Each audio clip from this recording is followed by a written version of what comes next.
दोस्तों, भारत के बारे में कहते हैं मेरे देश की धरती उगले हीरे मोती। क्योंकि एक समय ऐसा था जब सारी दुनिया में सबसे ज्यादा धरोहर अपने भारत के पास ही था। सब कुछ तो दुश्मनों द्वारा लूट लिया गया, मगर आज भी एक बेहद कीमती धरोहर है जो भारत की सी मिट्टी पर उग रही है। दोस्तों, क्या आपने भारत के लाल सोने का नाम सुना है? भारत का लाल सोना कुछ और नहीं बल्कि लाल चंदन है। वही चंदन जिसे दुनिया के सामने टॉलीवुड की फिल्म पुष्पा लेकर आई है। दोस्तों, प्राइम वीडियो पर हाल ही में रिलीज हुई फिल्म पुष्पा भारत की एक ब्लॉकबस्टर मूवी बन चुकी है। तारीफ में बस इतना कहना पड़ेगा, ऐसा कोई शख्स रहा नहीं जो इस मूवी से अनजान होगा। शायद आपने भी इस मूवी को देख लिया होगा। मगर दोस्तों, अगर आपने अभी तक नहीं देखी है तो आपको बता दे, पुष्पा फिल्म लाल चंदन के इर्द गिर्द घूमती है। इस मूवी को देखने के बाद आप समझ जाएंगे लाल चंदन को लेकर कितने जद्दोजहद किए जाते हैं। लाल चंदन को रक्त चंदन भी कहते हैं। रक्त चंदन कहने के पीछे वजह ये है कि इस लाल चंदन के चक्कर में आज तक न जाने कितने ही रक्त बह चुके हैं। दोस्तों, लाल चंदन दुनिया में सिर्फ और सिर्फ भारतवर्ष में ही पाया जाता है। ये दुनिया का सबसे कीमती लकड़ी है। दोस्तों, आप इमेजिन कीजिए इसकी कीमत क्या हो सकती है। दोस्तों, आपने कितने रुपए इमेजिन किए ये तो हम नहीं बता सकते, मगर आप सब इस लकड़ी के असली कीमत के बारे में सुनेंगे ना तो हैरान हो जाएंगे।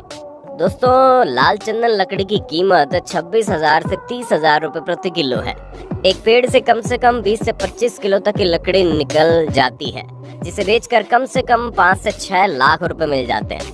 यानी कि एक लाल चंदन के पेड़ की कीमत 6 लाख रुपए है। और दोस्तों, एक टन लाल चंदन की कीमत 2 करोड़ रुपए हो जाती है। अब हैरान होना तो लाजमी है। दोस्तों, जो चीज जितनी कम होती है उसकी कीमत उतनी ज्यादा होती है। इसका इतनी कीमत होने के पीछे की वजह सिर्फ यही है कि बहुत ही कम मात्रा में पाई जाती है। लाल चंदन भारत के तमिलनाडु और आंध्र प्रदेश में ही होता है। इसी लाल चंदन के चक्कर में तमिलनाडु और आंध्र प्रदेश के बॉर्डर पर चीन द्वारा कई बार युद्ध की गई और न जाने कितनी जाने रक्त से लथपथ हो गई। चीन, जिसे दुनिया भर ने अपना दुश्मन घोषित कर दिया है, वो भारत के पीछे आज से नहीं बल्कि सदियों से घात लगाए बैठा है। भारत में पाए जाने वाली लाल सोने के बारे में जैसे ही चीन को पता चला, उसने न जाने कितनी साजिशों के द्वारा उसे पाने की कोशिश की, लेकिन आज तक इसे पाने के लिए बेकरार रहता है। दोस्तों, आपके मन में खूब सारे सवाल उठ रहे होंगे कि आखिर इस लाल चंदन में ऐसा क्या है? आखिर इससे किस काम के लिए इस्तेमाल किया जाता है? आखिर क्यों चीन इसके पीछे पड़ा है? तो दोस्तों, आज आपके इन सभी सवालों का जवाब हम इस वीडियो में देंगे। आज आपको लाल चंदन से जुड़ी हर एक छोटी से छोटी बात पता चल जाएगी, ताकि अगली बार जब आप लाल चंदन के बारे में सुने तो आप इसकी पूरी कथा खोल बैठें। तो चलिए शुरू करते हैं। दोस्तों, जैसा कि मैंने आपको बताया, लाल चंदन भारत के 2 राज्यों आंध्र प्रदेश और तमिलनाडु में उगता है। वहाँ भी हर जगह नहीं, सिर्फ और सिर्फ 4 जिलों में प्रचुर मात्रा में होता है। चित्तूर, कड़प्पा, कुर्नूल और नेल्लोर में फैले शेषाचलम की पहाड़ी में। इस बात से आप इसके खास होने की वजह समझ सकते हैं। दोस्तों, इस पेड़ की एवरेज हाइट 8 से 11 मीटर होती है। पूरे विश्व में चंदन की 16 प्रजातियां हैं, जिसमें सेंथलम एल्बम प्रजातियां सबसे सुगंधित और औषधि युक्त मानी गई है। रक्त चंदन का साइंटिफिक नाम टेरोकार्पस सेंटनस है। इसकी लकड़ी लाल होती है। इसमें सफेद चंदन की तरह कोई खुशबू नहीं होती। दोस्तों, लाल चंदन के पेड़ के बारे में सबसे खास बात जो शायद इस दुनिया में कुछ खास चीजों को मिली है, वो है इसका वक्त, यानी कि उसे उगने में कितना समय लगता है। इस बात को आप इमेजिन कीजिए और हमें कमेंट बॉक्स में बताइए।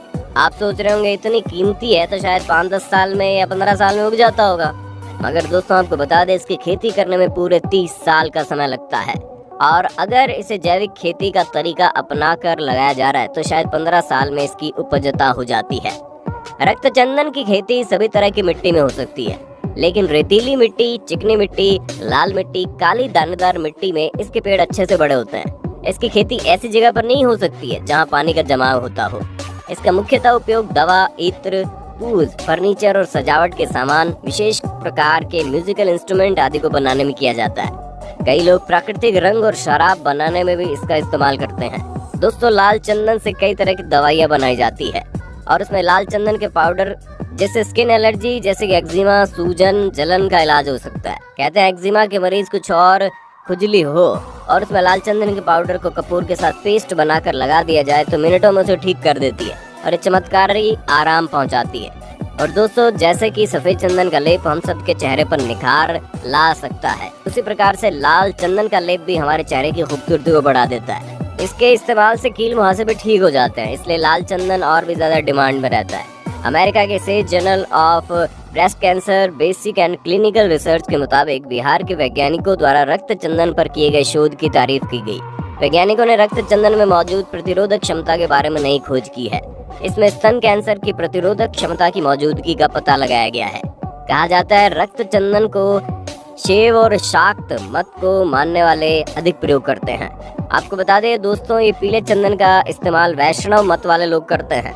अंतर्राष्ट्रीय बाजारों में इसकी डिमांड बहुत ही अधिक है और यही वजह है कि इसकी सुरक्षा खूब ध्यान से की जाती है। ऐसे में 2.25 लाख हेक्टेयर इलाके में फैले शेषाचलम की पहाड़ियों की सुरक्षा काफी अहम होती है।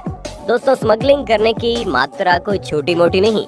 प्रत्येक वर्ष कम से कम 20,000 करोड़ रुपए के लाल चंदन का इलीगल सप्लाई करता है। जरा सोचिए दोस्तों, क्या घर से लीगली किया जाता तो ये भारतवर्ष का कितना फायदा हो जाता। और यही कारण है कि भारत में इसके लिए सजा भी सुनाई गई है। कोई भी अगर लाल चंदन की तस्करी करते हुए पकड़ा जाए तो उसे 11 साल की सजा सुनाई जाएगी।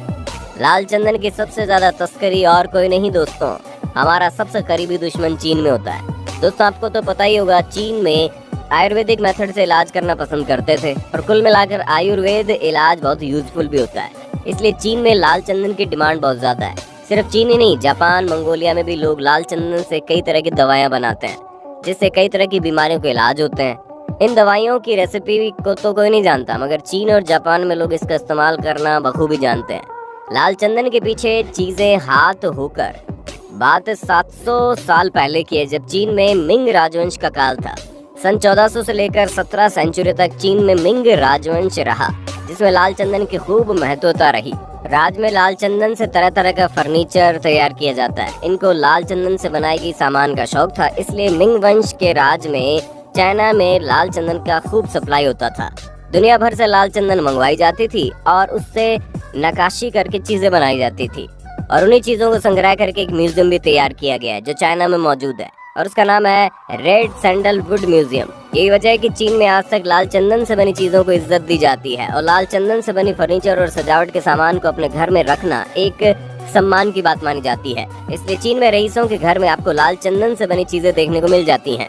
जापान में भी एक समय में लाल चंदन की खूब महत्वता थी, मगर धीरे धीरे जैसे कि सभी लोग पुरानी परंपराओं को भूलते जा रहे हैं, वैसे जापान में एक पुरानी परंपरा है जिसमें वहाँ की पारंपरिक शादियों में बजाए जाने वाली एक म्यूजिकल इंस्ट्रूमेंट शामीशेन को लाल चंदन से ही बनाया जाता है। मगर वक्त के साथ साथ परंपरा भी खत्म हो गई और लाल चंदन की डिमांड भी। मगर चाइना में लाल चंदन आज भी डिमांड में है। इसके लिए स्मगलर्स को अच्छी खासी रकम दी जाती है। यही वजह है कि आज कोई भी अपनी जान की जोखिम में लेकर लाल चंदन की तस्करी के लिए तैयार हो जाता है। कुछ तस्कर पकड़े जाने के डर से कई बार पाउडर के रूप में भी तस्करी करते हैं। दोस्तों, भारी मात्रा में तस्करी होने के कारण 2.25 लाख हेक्टेयर में फैली शेषाचलम की पहाड़ियों के कई हिस्सों में पाई जाने वाली इन खास लकड़ियों की तादाद 50% तक कम हो गई है। 5 साल पहले 2015 में एनकाउंटर में 20 तस्करों की मौत भी हो गई थी। इसके साथ बड़ी संख्या में गिरफ्तारियां भी हुई। लीगली देखा जाए तो आंध्र प्रदेश के वन विभाग की वेबसाइट के मुताबिक चीन, जापान, सिंगापुर, ऑस्ट्रेलिया, संयुक्त अरब अमीरात और पश्चिमी देशों के करीब 400 व्यापारी बोली लगाते हैं। इसमें लगभग 150 चीनी कारोबारी होते हैं। और दोस्तों, बाकी की चीजें आपको पुष्पा मूवी देखकर समझ में आ जाएंगी। इसके बारे में कुछ भी बताकर हम आपको स्पॉइलर देना नहीं चाहते। उम्मीद करते हैं दोस्तों आपके मन में लाल चंदन को लेकर जितने भी सवाल सब क्लियर हो गए। अगर आपके मन में कुछ सवाल रह गए हो तो कमेंट सेक्शन में बताना ताकि हम उनका जवाब ला पाए। इस वीडियो को लाइक जरूर करना दोस्तों, इसे शेयर करने वाले अपने दोस्तों में भारत के लाल सोने के बारे में जरूर बता देना। फिर मिलेंगे नई वीडियो में, तब तक के लिए अलविदा।